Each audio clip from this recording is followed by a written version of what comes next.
Hey guys, the difference for training for fat loss is slightly different than trying to build muscle. But really at the end of the day, the way you're training does not play as big of a part as when you are dieting to lose fat or to build muscle. I believe that the diet is the key variable when it comes to building muscle and losing fat. But there are a few small differences in training styles, which I'm going to cover in this video. There's also a lot of misconceptions whether around female athletes or female fitness enthusiasts are able to train the same way as males do, even though their genetic structure is totally different. I personally believe that it does not matter what gender you are.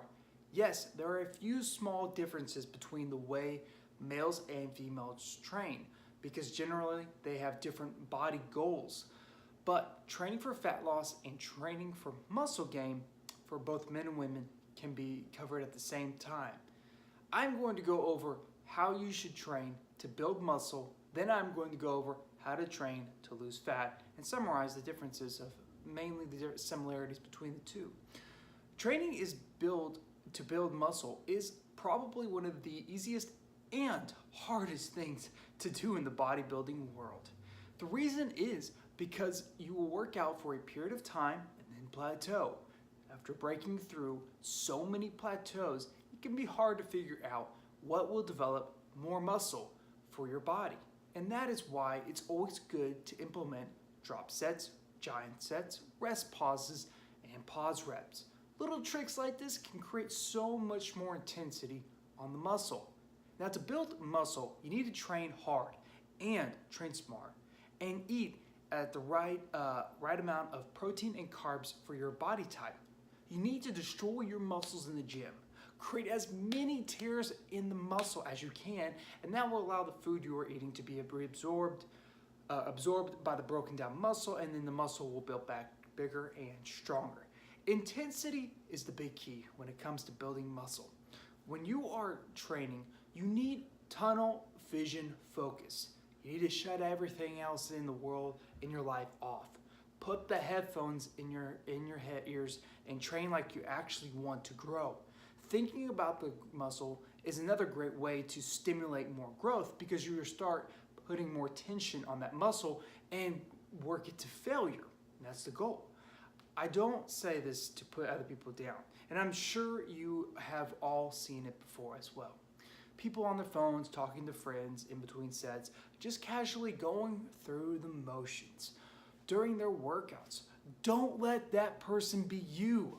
When you are training, every single set you do, you need to train to the point your muscles are in physical pain.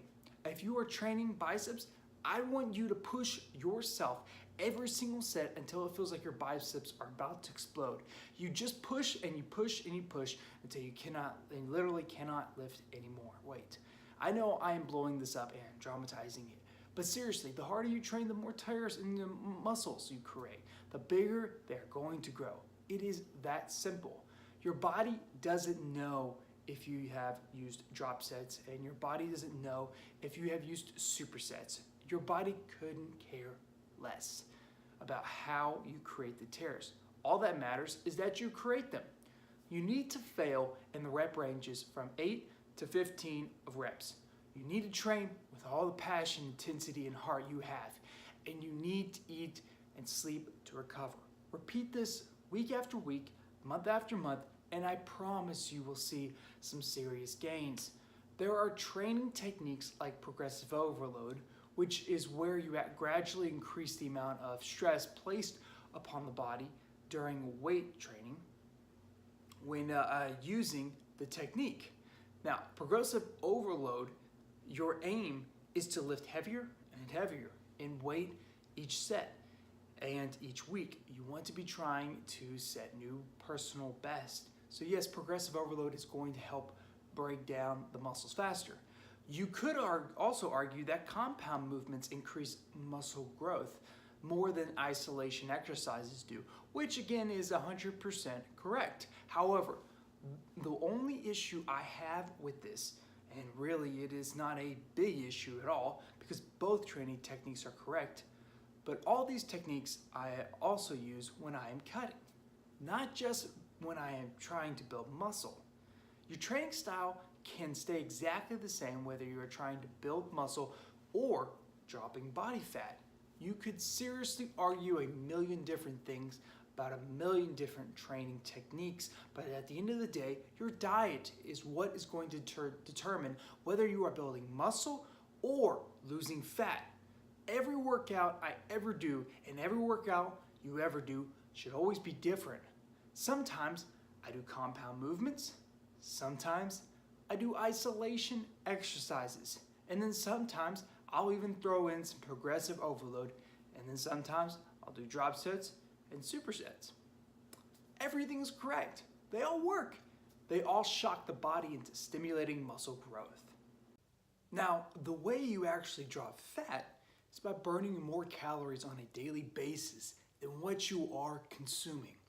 Everything you eat is energy in the form of calories. So when you eat too much food and you don't burn it off, your body stores this fat. How this is relevant in terms of rest periods in between sets is that if you are having a shorter rest in between sets, let's say 30 seconds, you are going to get your heart rate a lot higher because of the lack of recovery time. When I rest, I probably rest for about 90 seconds in between sets, which would not get my heart rate as high as it would if I was resting for 30 seconds in between sets. What this means is that you're going to burn more calories in the workout with the 30 seconds of rest, a period in between sets, than what you would if you were rested for like 90 seconds. The higher you get your heart rate up during a workout, which is generally done by resting for a shorter period of time, is going to make you burn more calories in that given workout. So technically, yes, this is going to result in you losing fat a little bit faster. However, as I said before, I personally do not change my training style at all, whether I am trying to build muscle or drop body fat, nor do I change my rest periods in between sets. All I change is my diet and my cardio regimen depending on what I'm trying to achieve. When I go to the gym, I train properly, I mean business, I don't talk to everyone, I don't hang out, I go to the gym with every intention of ripping my muscles apart to the point of physical pain. And I don't mean that as a joke. I am 100% seriously intense in everything I do. If you want results, you gotta train hard. I don't even think I could change my rest periods between sets to 30 seconds, even if I wanted to. I just wouldn't have it in me. The reason is I cannot change it to 30 seconds is because I don't have the cardiovascular or the muscle endurance to be able to do that. 30 seconds after my last set, I am still in pain from the previous set. I just couldn't physically do it. I would not be able to lift the weight. I honestly believe that all training styles are correct. They all work just as well as each other, and they should use a mixture of all of them. All of them will get you results very fast, giving your training intensities at 100%. The one and only thing I really want you to take away from this video is that training intensity is everything. Drop sets, supersets, pause reps, negative reps, partial reps, cheat reps are all great variations as long as you do them with intensity. If the intensity is not there, they do not work. Go to the gym, plug your headphones in, get those thoughts ready, and go at it. Train as hard as you could and train harder than you ever have before. You need to push your limits, exceed your own expectations, and break those muscles down by incorporating different training techniques at 100% intensity. Every single workout I ever do, my goal is to train harder than my last. And that should be your goal. If you are constantly pushing your limits and setting new personal bests all the time, you are forcing your body to change. Don't give your body a choice. Break your muscles down by training hard and let the food, the cardio, and recovery tie everything else together. Training is the fun part. Nothing beats walking out of the gym with a great pump and knowing you did your absolute best. Your workouts should be hard, but you should love them at the same time. It is an amazing feeling you get after an intense workout. If you want to build muscle, you train at 100% intensity, and then you go through the muscle building process through correct dieting. Check out the other video of how to build muscle through dieting correctly, and combine that with your training intensity in the gym. And I promise you, you will grow faster than you ever have before. Intensity is everything. If you want to lose fat at the same time, the same thing applies. You need to train at 100% intensity, and then you go through the fat loss process with food and cardio. I want you to check out the video, How to Lose Fat Through Dieting Correctly, and all the other cardio videos as well. When you are combining that with your training intensity, I promise you will drop serious amounts of fat before you know it. It doesn't matter whether you are looking to build muscle or drop fat. Every single time you enter the gym, your one and only goal is to break your muscles down, literally as much as you possibly can. That is all you need to do. You let the food and the cardio do the work for you in terms of reaching your goals. My workout is by far the most enjoyable part of my day. I love it. 1 hour to rid yourself of all of life's distractions. 1 hour to focus on you and only you. And 1 hour to be a better version than you were yesterday. I honestly believe that training hard is fun. The next workout you do, I want you to make it the hardest workout you have ever done, and set yourself a new personal standard in terms of training intensity.